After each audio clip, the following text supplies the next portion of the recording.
Okay, so I wrote a short story a few years ago, and I thought that'd be like a great film, and I changed it into a screenplay. And obviously with the screenplays, it just never stops being written, so I only did my last draft of the screenplay like 3 or 4 days before we shot.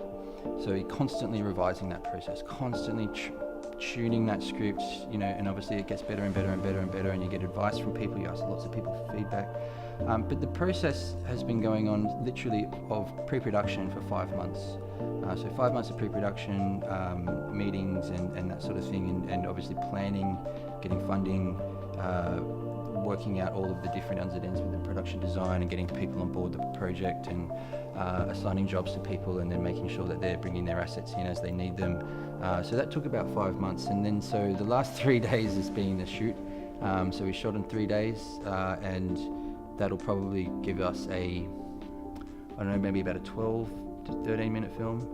And you know, that's probably you can probably shoot a lot longer in 3 days, but because we've got, you know, science fiction and with special effects, you need to be very careful what you do, and you need to make sure that every shot you've planned out your effects, and you need to have someone very good on set who knows how to do that, and it takes time.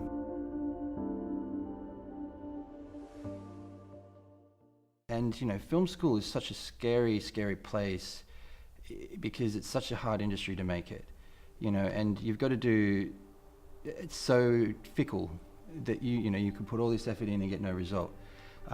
So only having a film degree is fairly useless to you. So you can do a degree like the one here at UTS, where you can get a communications degree and also a slant in film. And I felt like for my purposes that suited my needs, because you know, you always want to have a plan B. So if you don't make it, then you know, you've got something to fall back on. But in saying that, this is definitely not, you know, someone who's relying on plan B going through a production this large. So yeah, you really, if you really want to do it, you've got to commit to it, and you know, it's so hard. Okay, it's so hard. It's the sort of thing where if you weren't really passionate about it, you would just give up, because to go through the process of actually getting something produced is very, very difficult. So if you're not driven, if you don't wake up in the morning and just have that passion inside you, if you're not burning to tell your story, then the degree's not going to help you. You know, the degree will do absolutely zero for you. It'll probably distract you from going out there and actually doing it.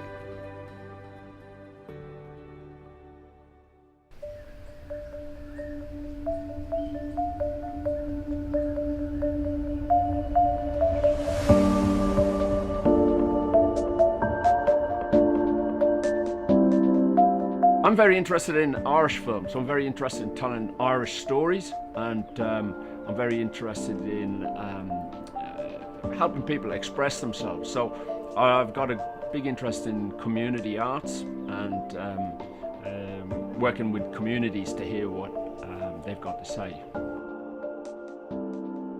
Working in the arts is always a balancing act between making a living and putting bread on the table, especially when you got kids, and being creatively satisfied. So it's never ending. Probably the biggest difficulty in trying to create a project is raising the money, and that's a big part of filmmaking nowadays, because it's so expensive.